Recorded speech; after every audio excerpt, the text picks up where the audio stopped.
develop is offering socio-economic perspectives and alternatives for civic engagement. So let me immediately give the floor to Sheikh Malik Jaziri on the possible role of families and community leaders. Actually, I was wondering why we decided to add this word possible, and it seems to me that families and community leaders have a key role to play in preventing and countering violent extremism among youth, and to help improve our understanding of radicalization. So, Sheikh Malik Jaziri, I would like you to explain us how families and community leaders can help identifying individuals at risk of terrorist radicalization and engaging with them. I would call that, using an expression which is dear to our heart at the USC, a kind of early warning against VRLT. You might also clarify how we could empower and encourage these two actors, families and community leaders. And finally, you might also present us the limits which families and community leaders face. Yesterday, I was having a small talk with one of our keynote speakers of this afternoon, Moussa Diaw, and Moussa explained me that in many cases, the families, the parents, were unarmed in front of a radicalized child. So you might tell us more about the situations where families and community leaders need to be supported by other key players in the fight against radicalization. I would like you also to insist on the possible specificities in North Africa, because it's the topic, after all, of our seminar today. So, specificities of North Africa compared with other regions affected by youth radicalization. And I would also ask you to be as concrete as possible, sharing examples of concrete initiatives, drawing lessons learned, and focusing also on difficulties met, even on failures. And as Mehdi already recalled this morning, we would like to have a lively debate with our participants and to give each of them the chance to express his or her position. So I will ask you to speak no longer than 7-8 minutes maximum. And also, finally, one important thing, you will be interpreted.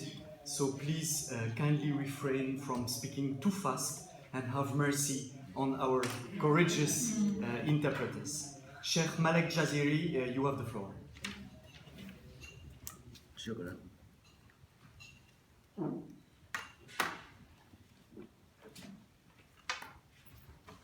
بسم الله الرحمن الرحيم، والحمد لله رب العالمين، وصلى الله على سيدنا ومولانا محمد سيد الوجود والسبب في كل موجود، وأشهد أن لا إله إلا الله الملك الحق المبين محمد رسول الله صادق الوعد الأمين. السادة المنظمين، السادة الحضور، السلام عليكم.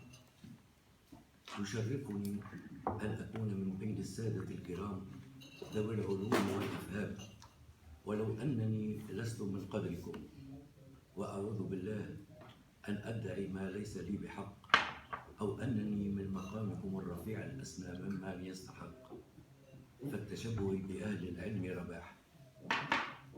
أما بعد، إنما تشهده منطقة المغرب العربي الكبير خاصة والعالم عامة من إرهاب سياسي وفكري ديني ليس وليد الساعة، بل يرجع إلى بدايات إسقاط الدولة العثمانية باختلاق الحركة الوهابية السياسية الدينية، وهذا ما جاء في مذكرات مستر هانفر، وذلك بغايات دنيوية اقتصادية وغرائز حيوانية تتمثل في الغلبة والسيطرة على المنطقة والرئاسة، وهذا ما نعيشه الساعة، وكل ذلك لا يخرج على الجعل الرباني والقدرة الإلهية. وما نراه والعظمى هي الوحيدة التي يمكنها إزالة أو إبقاء ما اختلقته. أما ما يهمنا في هذا اللقاء هو كيفية التصدي لهذا الحراك السياسي المتستر بالدين والدين منه براء. وما نشهده اليوم من اتباع واسع في أوساط الشبابية لهذا الحراك يرجع إلى عدة أسباب، منها الفقر المعرفي بالدين، الفقر المادي، الوضعية الاجتماعية المهمشة. وهذا يعود إلى ضعف دور العائلة والمؤسسة الدينية والتربوية ومكونات المجتمع المدني، وذلك في غياب إرادة سياسية. دور العائلة، قال تعالى: والذين آمنوا واتبعتهم ذريتهم بإيمان ألحقنا بهم ذريتهم وما ألتناهم من عملهم من شيء كل امرئ بما كسب رهين. وقال عليه الصلاة والسلام: يولد المرء على الفطرة فأبواه يهودانه أو ينصرانه أو يمجسانه. وباعتبار الأسرة هي اللبنة الأولى للمجتمع، وهي التي تتولى تنشئة أطفالها في مراحلهم العمرية المختلفة، وخاصة مرحلة ما قبل البلوغ، وهي من تحدد القيم التي سيتشبع بها الفرد من تعلم النقاش والحوار والتسامح وقبول الآخر الذي هو في الأصل أنت، لمشاركتك إياه في الإنسانية. ويعلم أن الحضارات لا تبنى بالأديان ولا بالأعراق، بل يبنيها الإنسان. أو على طرف النقيض من تعلم العجرفة والتسلط والاتكال والعجز. فدور العائلة بالأساس هو دور تكويني لإنسان مفكر سوي وعنصرا صالحا دينيا واجتماعيا.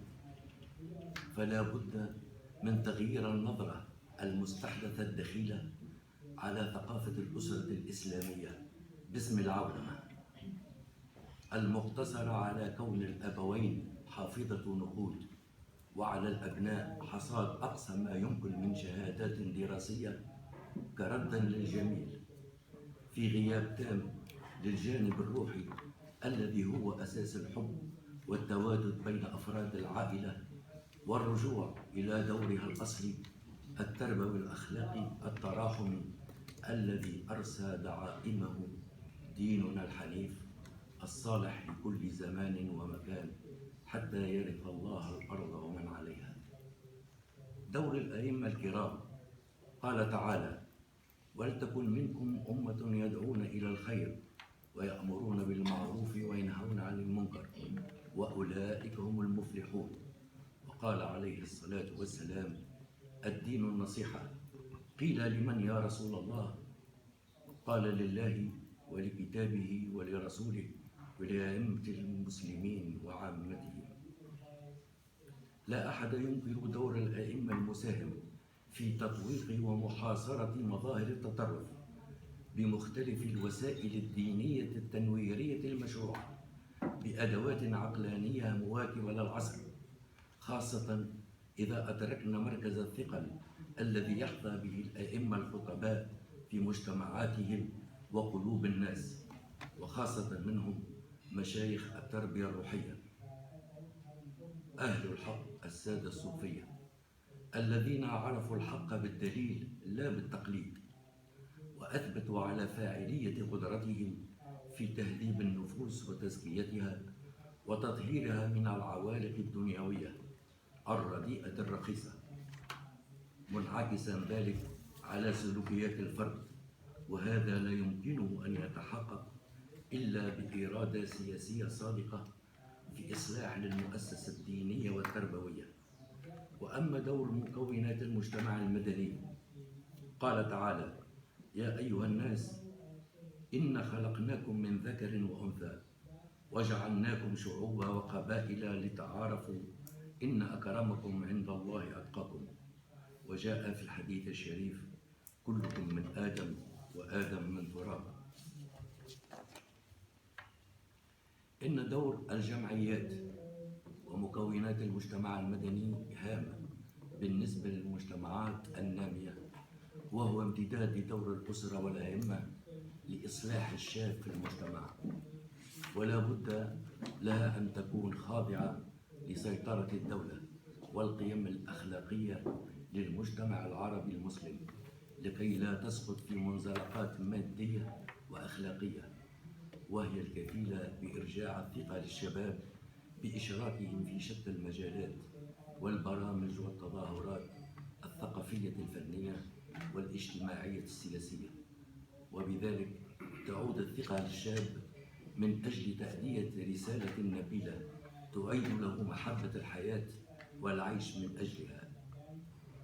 السادة المنظمين، السادة الحضور، إن ما نقوم به اليوم من معالجة لموضوع الإرهاب بطريقة تصاعدية، أي من الجزئيات للكليات، نراها أقل نجاعة من أن تكون المعالجة تنازلية. وأود أن أختم قولي هذا بحكمة لأحد الصالحين يقول: من ليس له ماضي ليس له مستقبل ولو أن له حاضر. وأبيات شعرية جعلناها شعارا في حياتنا للشيخ الأكبر محي الدين ابن عربي، يقول فيها: لقد كنت قبل اليوم أنظر صاحبي إذ لم يكن ديني إلى دينه داني، وقد صار قلبي قابل كل صورة، فمرعى لغزلان ودير لرهبان، وبيت لأوثاني وكعبة طائف، وألواح توراة ومصحف قرآن، أدين بدين الحب أن توجهت ركائبه، فالحب ديني وإيماني، والله يقول الحق وهو يهدي السبيل. والسلام عليكم.